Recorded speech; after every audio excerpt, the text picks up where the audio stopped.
asalaamu calaykum waraxmatullaahi wabarakaatu kulanti wanaagsan khiyaarteena meel kastoo aad joogtaan kusoo dhowaada barnaamijkeena duurnimo waxaan ku eegi doonaa qodobo dhowr oo ku saabsan dunida kubadda cagta haddii aad naga cusubtaa daawade fadlan subscribe noo saar sii sheer gare saaxiibadiina la wadaaga dhammaantiinba like nagu dhiirageliya aad ugu mahadsantihiin si aad ugu xirantihiin barteenna dunida ciyaaraha tiyu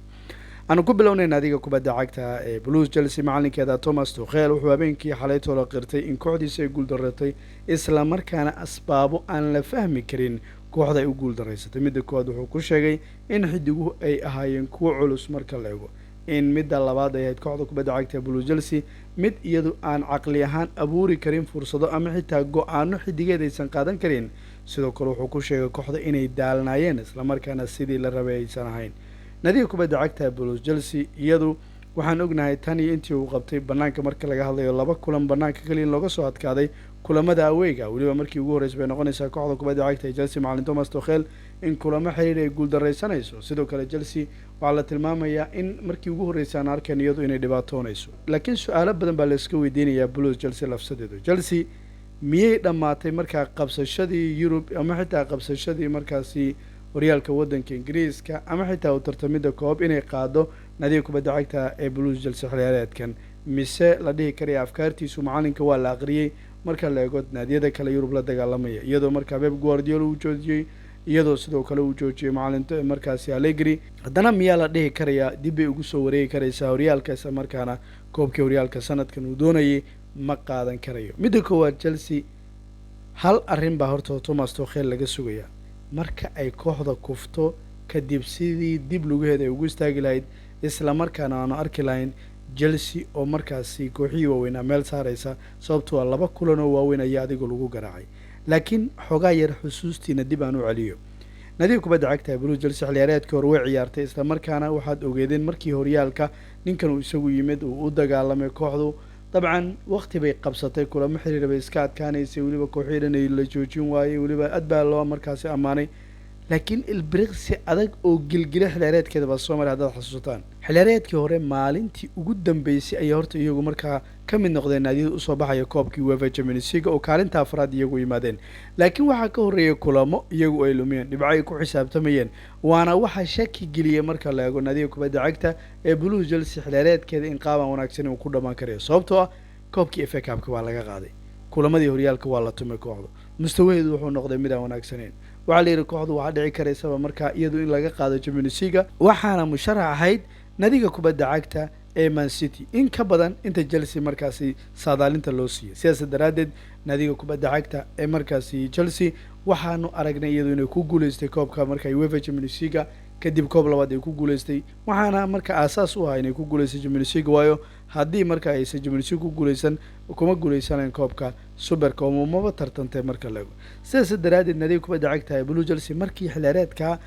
leysiri Chelsea xilaareedka iyadoo gacan maran bay baxaysaa cid kastana ay aamintay waliba Thomas Tuchel isugu keenay koobka UEFA Champions League wax kastana marka ay isku bedeleen waxa laga sugayaa markan in naadigu marka ay kufto oo ay dhibaatooto dib isagu ruux ugu afoofi karaya isla markaana dib u diyaarin karaya Chelsea marka kulamada laga adkaaday maaha kulamo yar marka lago 2 kulan oo waaweyn sidaas darteed in saameyn aysan ku yeelan ogahay Mountain uu ka maqan hadii kale ka maqan laakiin haddana xalay toole qaabka uu uga hadlay ayaa keentay in calaamad la saaro qaabka ninkan marka kooxda horyaal ugu keeni karayo xilaareedka soo aadan gesta kale nadiga kubadda cagta Manchester United xalay toole waxa badbaadiyay Ronaldo CR7 ninka ma badbaadin kaliya Manchester wuxuu badbaadiyay Ole Gunnar Solskjaer sababtoo ah inaad guuldareysatid kulanka kooxda kubadda cagta ee Villarreal hore aad u guuldareystay Young Boys aad u guuldareysatay West Ham aad u guuldareystay Aston Villa macnaha 4 guuldaro waliba xitaa bil gudaheeda waxay keenaysaa marka inuu malagiisa galo Ole Gunnar Solskjaer sidoo kale ninkan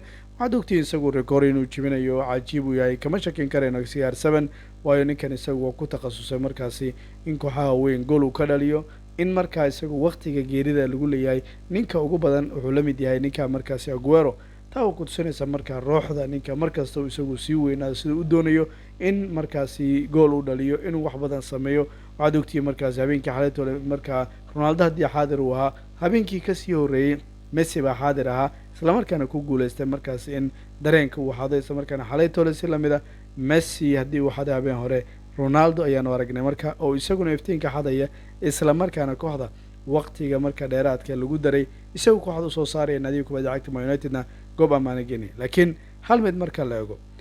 go-aanada markaad eegtay kooxda kubadda cagta Manchester United macalinkeeda isagu qaadanayo ma aha wax wanaagsan dadka qaar baa waxay ku leeyihiin United way u baahan tahay ninkii ahaa markaasi Matic warwar ma idiin sheegaa dadka Matic amaanaya Matic United inuu sii joogaba xaq uma laha Matic iyo Jones iyo isla mid kuwaas sababtoo ah doorka burburinta sanadihii lasoo dhaafay xalay toole qayb bay kahay dhibaatadii qadka dhexe ka jirta gaar ahaan burburiye la-aanta kooxda meesha way taagnayd xalay toole si cad baan u aragnay marka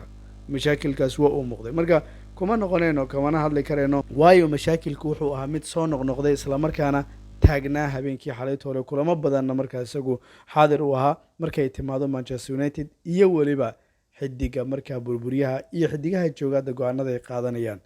marka Ole Gunnar Solskjaer waa la badbaadiyay xalay toole Ronaldo oo ku badbaadiyay laakiin intee tagi karta adiga intee markaasi kooxda geyn karta afkaar ahaan xalay toole ma gaarin macalinka Villarreal kubad ahaan marka la eego United xalay toole way ku nasiib badnayd natiijada Everton markaas iyadoo qaybtii hore inay ku hayso isla markaana marka goolka laga dhaliyay kadibna waqti hore ay soo noqdaan waayo waxay noqon lahayd naadiga kubadda cagta Man United mid lagu ciqaabi lahaa iyadoo aan ognahayba xalay toole in kubad ahaan laga fiicnaa oo Ole Gunnar waayo waana waxa keenay marka in la yiraahdo taageerayaasha Manchester way guuleysteen laakiin haddana kuma faraxsana guusha waxaan arkay taageerayaal badan oo Manchester oo leh shanta kulan ay soo aada Manchester United ciyaari doonto haddii laga badiyo kooxdeedu waa rabaa si loo ceeriyo heerka bay ka maraysaa qofka taageeraya Manchester United daraadeed ninka Ole Gunnar Solskjaer kooxdo dhanba waa nacsiye marka taageerayaashu laakiin haddana waa guul ay wax ku dhisi karaan Ronaldo kulan kasta waa xaadir laakiin Ronaldo keligii waxba ma tarayo far kaligeed foolma dhaqdo baa la leeyahay geesta kale sidii caadada ahayd Barcelona oo banaanka aad ku aragtid oo mininkeeda meel aan ahayn aad ku aragtid ama marti ay tahayba korkeedii baa shaahi lagu cabaa sidii caadada ahayd waxaanu aragnay kulan away inay tagaan in jugta laga soo qaso awal nag out kun baa ku ogeyn hadda waxay ku darsadeenba extra ma leedahay macnaha discount miyaad leedahay macnaha kulamada banaanka marka ay tagaan waa lasoo garaacaya waana wax mushkilada markaasi kooxdu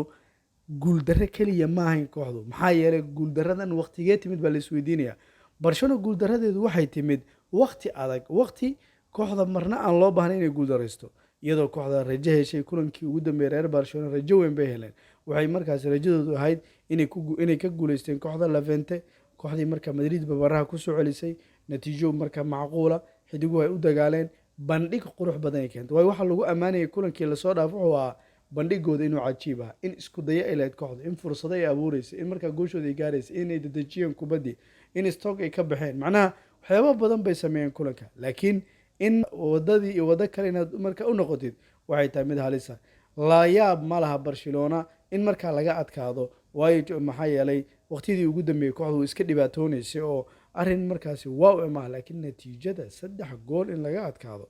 wax sahlan maaha waa wax adag marka lagu waliba xitaa Benfica xidiga cajiib iyagu markaasi ku haystaan safkooda inkastoo xidiga marka Eric Garcia xalay toole qaladaadka biljumla iyo khibrad la'aantiisa tijaabo la'aantiisa mustawigiisa oo aan wanaagsanayn iyo waliba xitaa dhaqdhaqaaqistiisa iyo waliba xitaa akhris la'aantiisa sabab bay u ahayd baa la xalay toole kooxda dhibaatadii soo gaartay geesta kale Eric Garcia lafsadiisu markii goolka laga dhalinayay Stegen isagu eedo waa lahaa sidoo kale isagu marka qaabka uu kubadda u difaacay ama xitaa uu istaagay BK waxay ahayd mid ugu yaraan inuu yimaado isla markaana cadaadis saaro ma aysan dhicin markaasi dabcan waxyaabo badan baa ka dhacay marka laga hadlayo Barcelona laakiin haddana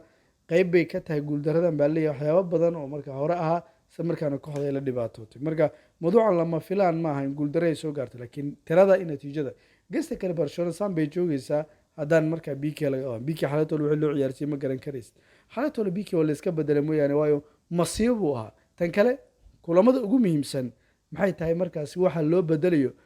kulankii Viria Barcelona kulankii ugu dambeeyay xidigaba heshay cidadka dhan waxay aamineen Barcelona mustaqbal inay leedahay xidigada ay rabo ku soo bilaabay cajiib waa waliba marka kooxdu wax badan buu la sameeyay laakiin inuu bedelo isla markaana uu dhalan rabo kooxdu min lugma ilaa madax uu isagu geeyo waxay ahayd mid yaab badan marka la eego dabcan miyay ahayd markaasi Roberto miyaa lagu qasbay inuu isagu ciyaaro shaxda isweydiin bay mudanta marka la eego inkastoo markaasi difaaciyan uu isagu lito laakiin weerar ahaan macquul u yahay marka Barcelona guuldaradan waxay siinaysaa xumaan ilaa ka sii xun marka la eego